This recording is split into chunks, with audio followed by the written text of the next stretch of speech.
Olá! Hoje a gente vai mergulhar em uma das figuras mais centrais e, ao mesmo tempo, mais misteriosas da fé cristã: Deus, o Pai. Como é que a gente pode entender alguém que é, por definição, infinito e invisível? Pois é, usando estes slides, vamos tentar desvendar como a teologia cristã encara esse mistério fundamental.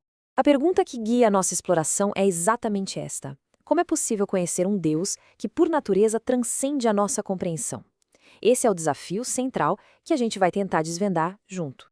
Para a gente começar a desembrulhar esse mistério, a gente precisa olhar para uma doutrina central: a Santíssima Trindade. Ela é basicamente a chave que nos dá a estrutura para entender o Pai. Então, o que exatamente é a Trindade? É a ideia de um único Deus que existe em três pessoas distintas, mas que são igualmente divinas: o Pai, o Filho e o Espírito Santo. Embora eles sejam distintos nos seus papéis e relacionamentos, eles compartilham uma única essência. É importante pensar nisso não como três deuses, mas como um único ser divino em três manifestações. E o que é fascinante, como a gente vê aqui nesta linha do tempo, é que essa doutrina não surgiu pronta de uma hora para outra. Ela foi cuidadosamente debatida e refinada ao longo de séculos. Concílios importantes, como os de Nicéia e Constantinopla, foram verdadeiros campos de batalha teológicos para afirmar que o Filho e o Espírito Santo são tão divinos quanto o Pai. E aí, pensadores como Santo Agostinho ajudaram a consolidar a formulação final. Agora que a gente tem esse quadro geral da Trindade, vamos focar na primeira pessoa, o Pai. Quem ele é, fundamentalmente, dentro dessa estrutura divina. Antes de tudo, é crucial entender que a teologia cristã é firmemente monoteísta. A antiga declaração de fé de Israel que a gente vê aqui deixa isso bem claro: existe apenas um Deus. Este é o alicerce de toda a conversa. Dentro da Trindade, o Pai tem um papel relacional único. Ele é descrito como a fonte eterna da divindade. Mas atenção, isso não significa que ele veio antes no tempo ou que é superior, porque as três pessoas são coeternas. É uma forma de descrever a ordem das relações. O Filho é eternamente gerado do Pai, e o Espírito Santo procede do Pai numa comunhão perfeita e sem início. Então, se o Pai é um mistério tão profundo, como é possível conhecê-lo? As fontes que estamos analisando apontam para uma resposta bem clara: a revelação acontece através do Filho.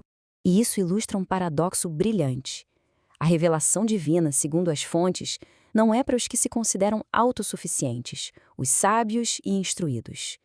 Pelo contrário, ela é revelada aos pequeninos, aqueles que têm uma postura de humildade e de abertura para receber a verdade. O ponto crucial, então, é este: o conhecimento do Pai não é algo que se conquista sozinho. É um dom, mediado exclusivamente pelo Filho. Jesus é apresentado aqui como o único e supremo intérprete de quem é o Pai. E aqui, a gente chega ao clímax dessa revelação. Em um diálogo com seu discípulo Filipe, Jesus faz uma das afirmações mais impressionantes de todas: quem me vê a mim, vê o Pai. Ele não é apenas um mensageiro, ele é a encarnação perfeita e completa do ser e do caráter do Pai. Agora que a gente entendeu como o Pai se revela, vamos mergulhar em quem ele é.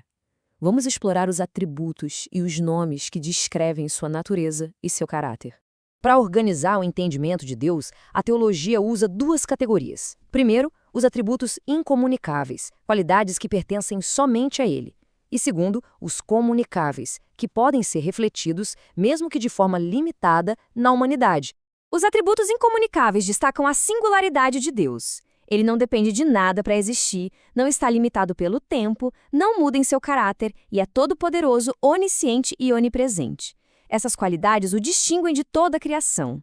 Por outro lado, os atributos comunicáveis são aspectos do seu caráter moral que somos chamados a refletir: santidade, amor, fidelidade e bondade. Somos criados à sua imagem, então podemos manifestar essas qualidades, ainda que de forma imperfeita.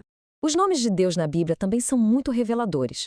El Shaddai aponta para seu poder e suficiência.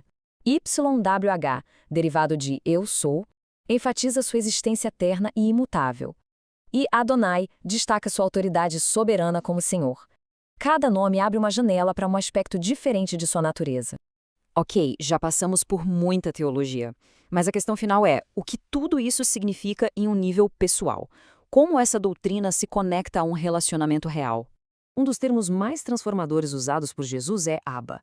É uma palavra aramaica que se assemelha a papai.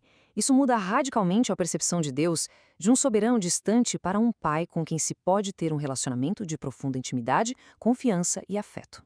Isso nos leva à nossa pergunta final. Se o Deus Todo-Poderoso, o Criador Eterno, se revela não apenas como um Rei soberano, mas como um Pai íntimo e amoroso através de Cristo, o que isso muda? Quais são as implicações para a maneira como se vive, se confia e se adora? Essa é a reflexão que fica.